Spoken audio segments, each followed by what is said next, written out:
the Holy Spirit. Hallelujah! Ang kapurihan ay laging sa Diyos. Ang kaluwalhatian ay lagi sa Diyos. Nawa, lalong maging matatag tayo, lalo tayo magsama-sama, magtulungan tayo, magdalanginan tayo. Palakasin natin ang isa't isa. We just want, as one movement, say we want to honor you. We want to praise you, Lord of the harvest. We want to lift up our hands to you. And we will be expecting for the move of your Spirit. It's really amazing that these people can gather in such a loving way and in unity.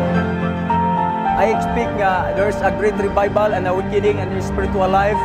As pastors, we need the power of the Holy Ghost to work in the vineyard of God. Grabe, yung sa praise and worship pa lang ay pumilos ang Panginoon at naramdaman namin ang challenge ng mga Kristiyano na magpatuloy na maglingkod. Salamat din ang mga mensahe nila. Maganda, encourage yung spiritual life at saka the Holy Spirit will work all upon the group of this convention. Nawa yung lahat ng taong umattend dito sa convention na to na maging pagpapala sila sa iba, lalo sa mga unbelievers.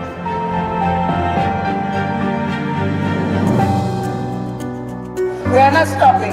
We are not slowing down. The division cannot cut us. It will only inspire us. The troubles that are brought upon us will not stop us.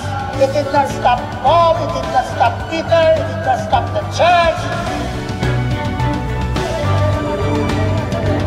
Because we are not stuck with 75 years. There are still years ahead of us.